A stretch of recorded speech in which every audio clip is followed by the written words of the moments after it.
Bahrain and Dubai show a terrifying new reality: Iranian Shahed drones. An Iranian-made Shahed drone Cyprus. Ukraine যুদ্ধে ইরানের তৈরি Shahed 136 drone ব্যাপকভাবে ব্যবহার করে আসছে রাশিয়া। সেই ড্রোন এখন মধ্যপ্রাচ্যে বিভিন্ন লক্ষ্যবস্তুতে আঘাত হানতে ব্যবহার করছে ইরান। $50,000 মূল্যের এই ড্রোনগুলো ইঞ্জিনের কর্কশ শব্দের জন্য আলাদা করে চেনা যায়। শনিবার যুদ্ধ শুরুর 48 ঘন্টায় বাহরাইন, কুয়েত, সংযুক্ত আরব আমিরাত সহ পারস্য উপসাগরীয় অঞ্চলে আঘাত হেনেছে কয়েকশো শাহেদ ড্রোন। যুক্তরাষ্ট্রের আঞ্চলিক মিত্রদের ওপর চাপ সৃষ্টি ও ভয় দেখাতে তেহরান এই কৌশল নিয়েছে। বাহরাইন থেকে পাওয়া একটি ভিডিওতে দেখা গেছে রাতের আধারে একটি ডেল্টা উইং ড্রোন কর্কশ শব্দে একটি বহুতল ভবনের দিকে ধেয়ে আসছে এবং সজোরে সেটিতে আঘাত হানছে। এতে ভবনের ব্যালকনি দিয়ে জ্বলন্ত ধ্বংসাবশেষ পড়তে দেখা যায়। সম্ভবত অ্যাপার্টমেন্টটি সরাসরি আঘাত থেকে রক্ষা পায়নি। গত শনিবার সকালে ইরানে যুক্তরাষ্ট্র ও ইসরায়েলের হামলার পর থেকে এখন পর্যন্ত দেশটির উপসাগরীয় প্রতিবেশীদের লক্ষ্য করে 1000-এরও বেশি ড্রোন ছোড়া হয়েছে। ধারণা করা হচ্ছে এর একটি বড় অংশই শাহেদ 130 মডেলের।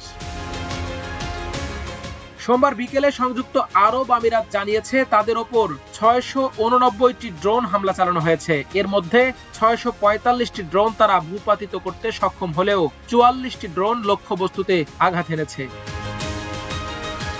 শাহেদ 136 ড্রোন 3.5 মিটার দীর্ঘ এবং এর ডানার বিস্তার 2.5 মিটার। ব্যালিস্টিক ক্ষেপণাস্ত্রের তুলনায় এটি সস্তা এবং তৈরি করা সহজ। যুক্তরাষ্ট্র ও ইসরায়েলের হামলার আগে ব্যালিস্টিক ক্ষেপণাস্ত্র ইরান বছরে কয়েক ডজন তৈরি করতে পারত। ফলে কিছু সময়ের জন্য চলমান সংঘাতের একটি অংশ জুড়ে থাকতে পারে এসব ড্রোনই। একটি শাহেদ ড্রোন প্রায় 50 কেজি ওজনের বিস্ফোরক বহন করতে পারে, যা একটি আকাশচুম্বী ভবন ক্ষতিগ্রস্ত করার জন্য যথেষ্ট হলেও তা ধসিয়ে দেওয়ার জন্য পর্যাপ্ত নয়। এই ড্রোনগুলো তুলনামূলক ধীর গতির, কিন্তু এগুলোর বড় আকৃতি, ইঞ্জিনের উচ্চ শব্দ এবং চূড়ান্ত পর্যায়ে লক্ষ্যবস্তুর ওপর ঝাঁপিয়ে পড়ার ধরন সাধারণ মানুষের মনে ব্যাপক আতঙ্ক সৃষ্টি করে। বাহরাইন থেকে পাওয়া অপর একটি ভিডিওতে স্পষ্ট দেখা গেছে মার্কিন নৌবাহিনীর 5ম ফ্লিটের সদর দপ্তরের ঠিক ওপর দিয়ে একটি ডেল্টা উইং ড্রোন উড়ে যাচ্ছে। ড্রোনটি সফলভাবে নিচের দিকে নেমে একটি রাডার ডোমে আঘাত হানে এবং সেটি ধ্বংস করে দেয়। এছাড়া কুয়েত ও সংযুক্ত আরব আমিরাতেও শাহেদ ড্রোন হামলার খবর পাওয়া গেছে।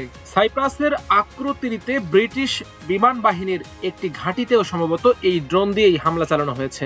An Iranian-made Shahed drone struck inside the British airbase in Cyprus overnight, followed by 2 more. এই ড্রোনগুলোর পাল্লা সর্বোচ্চ 2000 কিলোমিটার পর্যন্ত হতে পারে। এগুলো সাধারণত আগে থেকেই ঠিক করে দেয়া জটিল পথ ধরে উঠতে সক্ষম। রাডার ফাঁকি দেওয়ার জন্য এগুলো নিচ দিয়ে উড়ে যায়। তবে ইউক্রেন যুদ্ধ থেকে এখন প্রমাণ পাওয়া যাচ্ছে যে এই ড্রোনগুলো দূর থেকে অপারেটরের মাধ্যমেও নিয়ন্ত্রণ করা যায়, যার ফলে একদম শেষ মুহূর্তেও এগুলো দিক পরিবর্তন করতে পারে। শাহেদ 136 ড্রোনগুলো গত দশকের শেষের দিকে ইরানে নকশা করা হয়েছিল। 2021 সালের জুলাই মাসে ইসরায়েলি মালিকানাধীন তেলবাহী জাহাজ মার্সার স্ট্রেইটে হামলার মাধ্যমে প্রথম এই ড্রোনের উপস্থিতি নিশ্চিত হওয়া যায়। ওই হামলায় একজন ব্রিটিশ এবং একজন রোমানিয়ার নাগরিক নিহত হয়েছিলেন। এর আগে 2019 সালের সেপ্টেম্বরে সৌদি আরবের আবকাইক ও কুরাইস তেল স্থাপনায় হামলাও সম্ভবত এই ড্রোন ব্যবহার করা হয়েছিল।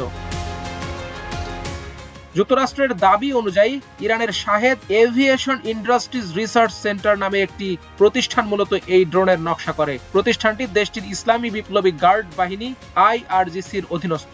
তবে 2022 সালের শরৎকাল থেকে ইউক্রেন যুদ্ধে রাশিয়ার পক্ষ থেকে ব্যাপক ব্যবহারের ফলেই এই ড্রোন বিশ্বজুড়ে পরিচিতি পায়।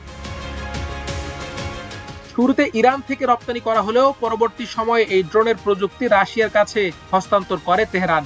এরপর রাশিয়ার ভোলগা নদীর তীরে অবস্থিত ইয়ালাবুগা শহরের একটি কারখানায় বিপুল পরিমাণে এই ড্রোন তৈরি করা হচ্ছে। রাশিয়া সাধারণত ইউক্রেনে ব্যবহারের সময় একসঙ্গে প্রায় 800টি শাহেদ 136 ড্রোন একই রকম দেখতে জেবেরা ডেকয় এবং অল্প সংখ্যক ক্রুজ ও ব্যালিস্টিক ক্ষেপণাস্ত্র ব্যবহার করে। মূলত ইউক্রেনের আকাশ প্রতিরক্ষা ব্যবস্থাকে বিধ্বংস করতেই ঝাঁক বেঁধে এই হামলা চালানো হয়, যাতে ড্রোনের আড়ালে আরও বিধ্বংসী ক্ষেপণাস্ত্রগুলো লক্ষ্যে আঘাত হানতে সফল হয়।